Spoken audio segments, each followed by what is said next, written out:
C'est devenu un incontournable des vacances originales, la star des coffrets cadeaux. La yourte, entre le camping et le gîte, elle permet de passer des vacances dépaysantes et peu coûteuses. Et pour les propriétaires, elle est très rentable. La yourte, une nouvelle niche, Renaud Parquet et Éric Lambert.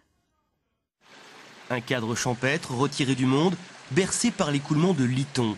C'est dans ce paysage que Frédéric eut l'idée d'importer une yourte mongole traditionnelle, fabriquée à Ulaanbaatar et authentifiée comme telle. Un concept connu du grand public, mais surtout attractif financièrement. Grosso modo, avec les meubles et la yourte, transport compris, vous êtes à 5 000 €. Seule contrainte, ne pas être regardant sur les délais de livraison. La yourte doit transiter par la Chine. Les Chinois et les Mongols s'entendent pas toujours très bien, donc vous n'êtes pas toujours prioritaire quand il s'agit d'embarquer un conteneur sur un bateau. Après, le bateau, il n'est pas forcément high-tech, il n'est pas forcément dans l'état dans lequel se trouve en général un bateau européen.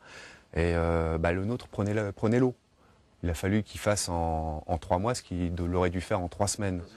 Louer 227 € à la semaine et 50 € pour de la nuit, la yourte peut être occupée à l'année grâce à son poêle.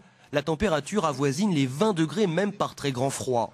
Sans eau courante ni électricité, Émilie et Fabrice ont fait le choix de vacances dépaysantes à petit prix. On vit très bien.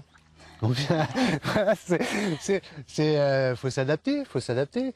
Donc voilà, soit on vit aux heures du jour et puis et là on n'a pas besoin de courant ni de lumière. Attends, voilà, il y a le feu de bois.